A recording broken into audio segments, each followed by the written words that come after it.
pour moi, j'en suis, aujourd'hui, ça n'est pas dans le livre, mais aujourd'hui, je dirais que le parcours FJ est avant tout un parcours d'éveil. D'éveil de soi, d'amour de soi, du tout aussi, hein, si on prend le Tao, hein, enfin, il y a des gens qui vont faire un parcours d'éveil en étant sur complètement un autre chemin, le samsara, enfin, tout ça est un peu identique et dans tous ces parcours-là, on va dire toujours qu'il y a de l'exigence, qu'il y a des épreuves, que c'est pas facile tous les jours, mais à l'arrivée, il y a toujours un dépassement de soi, dans l'amour de soi et dans la connaissance de l'autre, en fait, hein, parce que on apprend aussi à connaître mieux l'autre et à être dans un équilibre de sa part yin et sa part yang à l'intérieur de soi. C'est en ça où le parcours FJ est un parcours d'éveil. Si on cherche encore une fois le romantisme, demander au divin une âme sœur, ce sera beaucoup plus simple. Et puis encore une fois, de toute façon, ça se demande, mais moi, je l'avais pas demandé. Hein.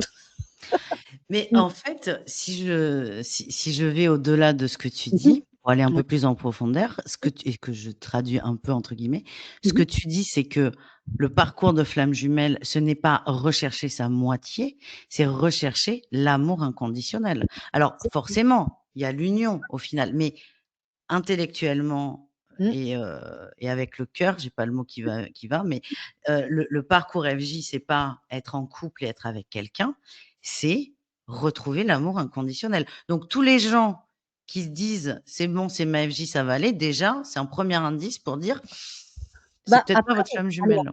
alors après, tu ressens ça tellement au niveau des tripes, du cœur, de toutes tes cellules qui se mettent à clignoter dans tous les sens, qu'en fait, il y a quand même quelque chose en toi où il y a toute une partie du parcours où tu es en manque, en fait. C'est comme si, en fait, tu avais mis le je veux dire dans quelque chose qui est légal, le doigt dans le pot de Nutella ou de confiture et qu'en Oui, fait, merci. Merci. hein, on va prendre ça, et puis qu'en fait, tu ne peux pas t'arrêter et quand on te retire le pot de confiture ou le peu de Nutella et bien, en fait, tu es en manque. En fait, tu as tellement été habitué à boire à la source parce que quelque part, c'est quand même une relation sacrée donc en fait, c'est comme si, en fait, on une espèce d'être relié à ce moment-là, à la source même du tout. Moi, le temps Mmh. s'est totalement arrêté et c'est-à-dire qu'on croyait avoir parlé 10 minutes, on regardait l'heure, il était, 10 heures plus tard, on n'avait pas vu passer le temps. Il y a une paix intégrale qui s'installe et tout ça en même temps qui bouillonne dès qu'il y a la séparation. Donc, je ne sais plus quelle était ta question, mais en tout Moi non cas, plus.